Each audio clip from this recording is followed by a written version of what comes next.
line 4 times in a game when I drive 100 times to the paint. I'm getting hit and slapped and grabbed and whatnot. So, but we protect the shooter. That's what it's turned into.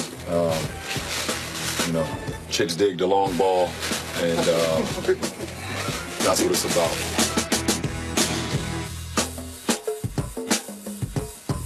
Where's the love for the driver? What's going on, everybody? Welcome to First Take on a Monday. Hope you all had a wonderful weekend. Thank you so much for hanging with us. Molly Karam here in Bristol. Max and Stephen A. on the road. Fellas, good day. How we feeling? Good morning. What's up? Good morning. How y'all doing? Hope y'all had a wonderful weekend. Yes. Likewise. Let's get into it, gentlemen. It was Cavs Spurs Sunday, but for LeBron, it felt more like Cleveland versus the refs. LeBron was 1 assist shy of a triple-double, but had just 4 free throw attempts and a loss. The Cavs were whistled for 24 fouls in a game.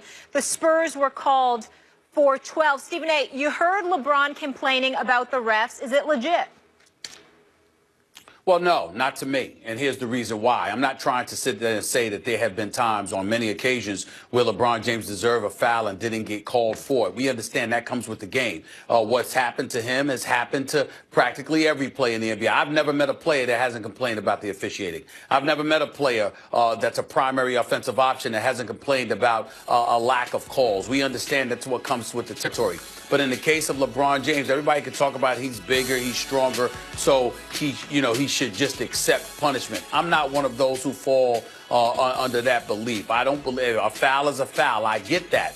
But I also think that there's something to be said for initiating the contact. When you are a locomotive coming at people, it's not their job to just move out the way and let you score. The fact is that when you're a defender, you're going to be formidable to some degree. So LeBron James be going to the free throw line more? Sure, absolutely so. But in the same breath, he does initiate a lot of contact. He does initiate a lot of the physicality and violence that comes his way. It's not like he's sitting out there shooting pretty jump shots all the time, even though he shoots fallaways and he shoots threes, but he also initiates a lot of contact. And when you're initiating a lot of contact, it's incumbent upon the official to recognize that as well. So if somebody is being physical with you, but they're getting in position where they are creating a roadblock for you per se, and the contact takes place. Well, if you initiated that contact, sometimes it's not a foul on their part. Sometimes it's an offensive foul against you. And that's something that needs to be acknowledged. I recall several occasions where LeBron James could have easily been called for offensive fouls because of the contact that he initiated, and the referee just let it go. So you win some, you lose some. I'm not trying to say that there are times that he doesn't get fouled. I'm not trying to say that he only deserves 6 free throws a game. With him, he drives to the basket at least 11 and a half times, 11 to 12 times a game. I get all of that, so he should have more free throws. But there are times where he's the one that should be called for a foul instead of somebody else. And predictably so, he's not bringing that up.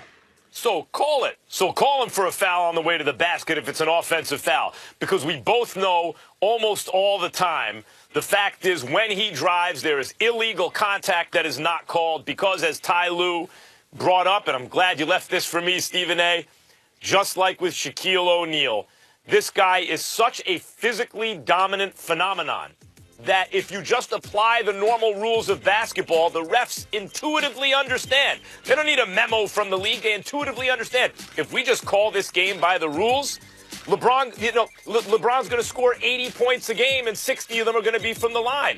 No one's going to want to see that. It's like when Ricky Henderson, the Hall of Famer for the Athletics and the Yankees and others, was his prime or played Stephen A. He was a short guy, crouched down. His strike zone was like 2 inches. You know, if the umpires would have called balls and strikes the way they're supposed to, Ricky Henderson would have walked 300 times a year and stolen 200 bases. And you know, like, you just can't play the game. So they intuitively understand that they have to change the rules for this guy. That's been the case throughout Shaq's career. That's the case now throughout LeBron's career. Before my time, Wilt Chamberlain, you can't dunk. Kareem Abdul-Jabbar, Lou Alcindor in college. You can't dunk. Why not? Because if we let you do the thing you can do by the rules of the game, we don't have a game anymore. That's what's going on with LeBron. The question is, why is he bringing it up again now? That, to me, is very interesting. The game has changed. Other players are taking advantage of the rules, and those rules kind of elevate their games more maybe than they elevate LeBron's. LeBron is obviously going to face physical decline. It's had to have already begun. He's masking it well. And I think he feels like he needs to start putting it out there. Like, look, maybe I'm not going to always be the same kind of physical phenomenon. Maybe it's time to start giving me the calls that I earn on the court. Well, listen, here's the deal. I don't buy the comparison to LeBron James against Shaquille O'Neal in this respect, Max.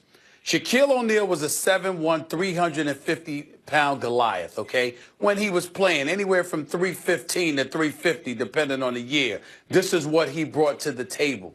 Shaquille O'Neal lived in the paint, and what he would do is drop step. He would spin. Obviously, because of his height and size, when he spin and turn around, his elbow or whatever, his elbow, shoulder, whatever the case may be, he spent around, and if you didn't duck, you might get decapitated, for crying out loud. This is the kind of dominant force that he was. He wasn't somebody traveling from the outside on the perimeter into the paint, coming at you with all of that room available to get in front of you. Take into account this, Max. When you, in today's NBA game, you've got to step outside of the circle. And if you could step outside of the circle before somebody launches and they launch into you, it's an offensive foul because you've gotten your feet outside of the circle. You've gotten planted, and you can draw the offensive foul that way. That's not something you take into consideration when it comes to a Shaquille O'Neal. So because of that, you're living in the paint. And we got bodies flying all over the place, elbows and everything else going on down there. The hacker Shaq had to be employed or whatever because he was so dominant and so powerful. But again, you're in the paint area. LeBron James is traveling from the perimeter in most instances. If LeBron was posting up and he wasn't getting any fouls, it would be a different argument to some degree, even though there was a couple of things that got missed yesterday. So for the most part, he's coming from the perimeter. And because he's coming from the perimeter and he's traveling to the basket, that is a different process. And I don't think it's comparable to what Shaquille O'Neal had to go through. You're right, because LeBron can also post. He usually chooses not to do that. It's always been about the painted area, the NBA. It's still about the painted area. Because if you have a great jump shooting team, but you have no one who can get dribble penetration or post up, you're not going to win a lot of games, right? It's still about getting there and collapsing the defense and getting other guys open looks or else finishing at the rim. How you do it is different depending on the player. Shaq posted and LeBron takes you off the dribble, right? Or it has that forward momentum. So sure, there's a difference. But LeBron James is the first non-quote-unquote big where you really have to change the rules. I mentioned Wilt and Jabbar before my time a little bit, at least when they changed the rules for Alcindor in college. But from what I remember watching the NBA in my lifetime, it's been Shaq and it's been LeBron. LeBron is the first big, so to speak, where the refs are basically changing the rules, not in his favor. You know, Jordan got a lot of calls, right? LeBron, one of those who want to argue LeBron over Jordan, I am not one of them. But for the young kids who, idolize LeBron that way because he's their guy, they could argue that. Look, whereas Jordan got a lot of calls because he wasn't a big guy, LeBron doesn't get calls that he should get. And Stephen A., in terms of who's a big and who's not, the guys have gotten so much bigger. LeBron James is like Karl Malone size. LeBron James is like Patrick Ewing weight. You know, this is a big, strong dude. And even though he's coming in through motion, he's not just posting up. I think the referees recognize that's a foul, that's a foul, that's a foul. We can't call all that. All those hands on him, all that contact, we can't call all that because no one wants to see a game where LeBron James is shooting free throws all day, which is what would happen. That's what would happen. We all know it. You want to sit there watching LeBron shoot 70% from the line, getting there 100 times? LeBron knows that's not going to happen. Who wants to watch that? The refs know it too.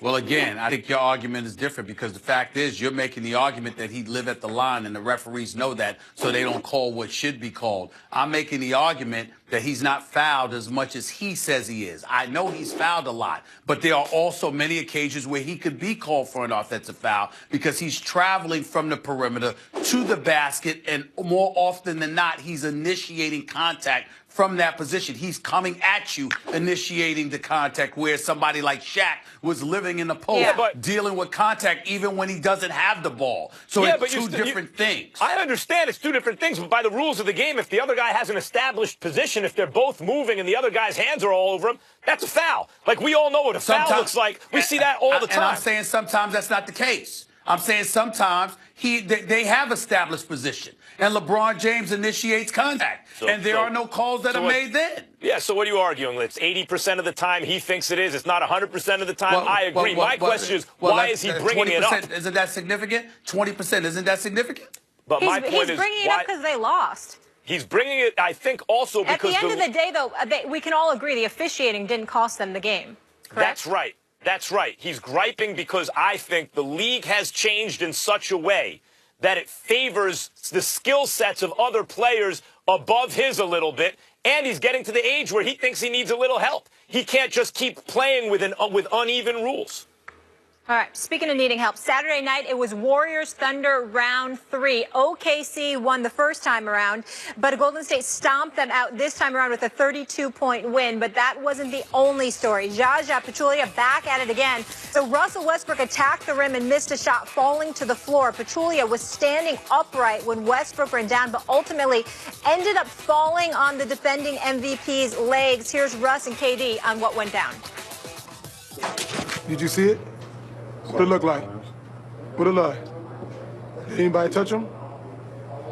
Yes or no? I didn't see the replay yet. Oh, you didn't see it? But why you asking about something you didn't see? I just saw well, the then, live. well, then, if you didn't see it, don't ask me a question. Don't ask me dumb questions, man. Obviously, it was intentional. So don't ask me, was it intentional? Nobody touched me, fell over my leg, tried to hurt me. He is clumsy. Don't get me wrong. There's a lot of big guys are. But I watched the tape. I seen Nick's foot get caught up.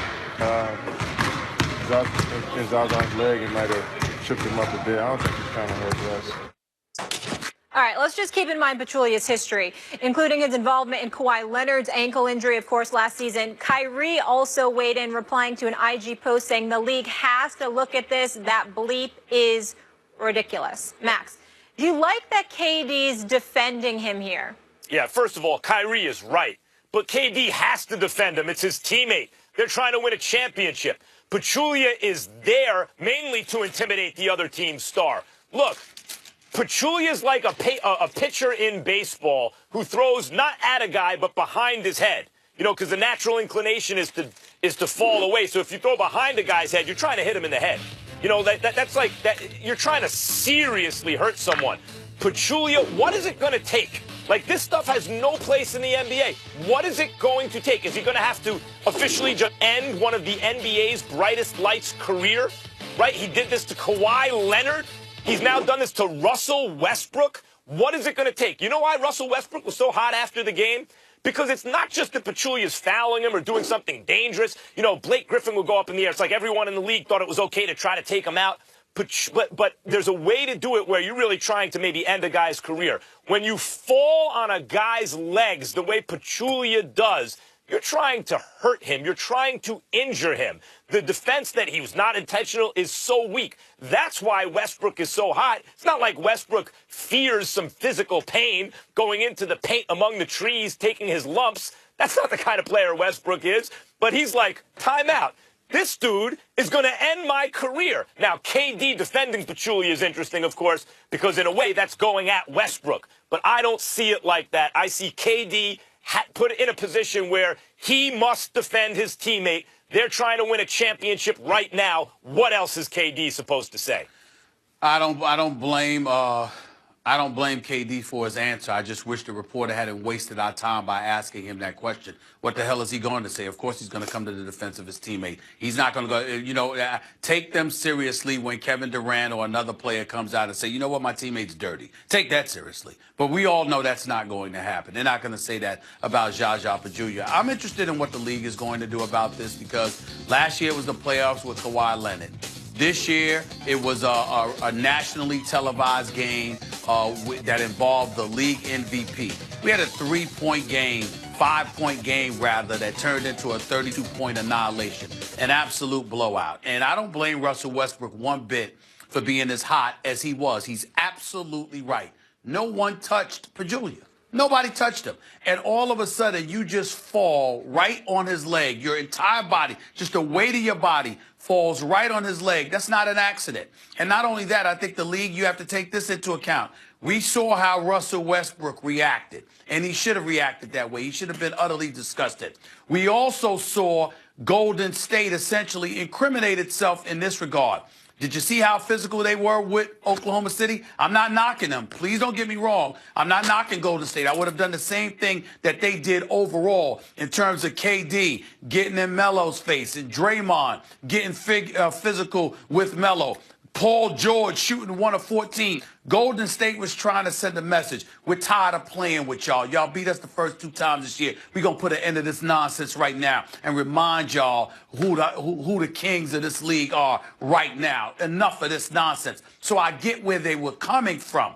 But I'm saying the whole tenor of the game that you witnessed by other players sort of lent itself towards this belief of what Golden State's mentality was going into that particular confrontation. So if you've got that kind of mentality, that falls right in line with who Zaza Pachulia is and what his role is with this team. That's right up his alley, which to me easily explains what he did to Russell Westbrook. But if you're the league, you got Kawhi Leonard, you got Russell Westbrook, and you know who else you have, Max? You have Greg Popovich, who felt the need to come out and call out Zaza Pachulia the way that he did once he did that to Kawhi Leonard last year. You don't see Greg Popovich doing that, particularly to a team coached by one of his great friends in this league in Steve Kerr, whose son works for Greg Popovich. I mean, for Popovich to come out like that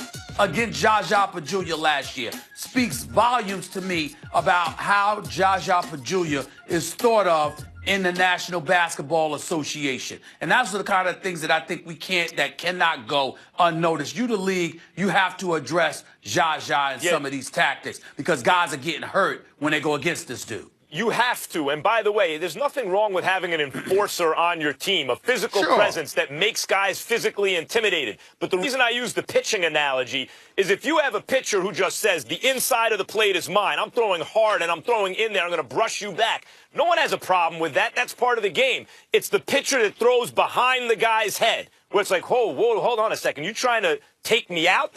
Not only forget about, needless to say, the guy has a life, he'd like to live, but also a career. You're trying to end my career is how I feed my family, not to mention my life. That pitcher is a problem. The guy who throws behind the guy's head. So if Pachulia is the kind of guy who's just establishing the inside of the plate, that's one thing. That's not what he's doing. He is falling on guys' legs. And Zaza, you're not slick. It's not like a single person on earth who's not deluding themselves, maybe because they root for the Golden State Warriors, doesn't know what you're doing. It's totally obvious. That's what Westbrook is reacting to, and that's what the league has to take into consideration. Like, what is the alternative? Does every team need to now carry their own enforcer to answer back when Pachulia does something like this? Is that really what the league wants? Because if I had a championship roster constructed, one I thought was competing for a title, I'd have to burn a roster spot on a guy specifically to answer Pachulia, to protect my players, because what he's doing is absurd. You can have a tough guy, you can have an enforcer, a so-called goon who doesn't do things that could potentially end in career-ending injury. This needs to be addressed right now. Well, to speak to that issue, let's keep in mind that you ain't a real enforcer if you do the kind of things that he did. He undercut Kawhi Leonard, and he just flailed his body on top of Russell Westbrook. When I think about enforcers, I think about the late Maurice Lucas. I think about the Charles Oakleys of the world. I think about the Xavier McDaniels of the world and various others. And these were guys, their method of intimidation was being physical, sure, but getting in your face and letting you know what time it was and protecting their star player. You wanted to get at Patrick Ewing or Michael Jordan before him, you were going to have to go through Oakley. He wasn't having it. That kind of stuff. That's entirely different than what appears and you know what the problem is? Cheap shots. That's the difference. And you know why Zaza Pachulia is no tough guy in that regard. You know why You know why the league has to address this now? Because, in boxing, Stephen A., if a guy hits another guy low and continues to do it, ref doesn't do anything about it, what does the guy who gets hit low do?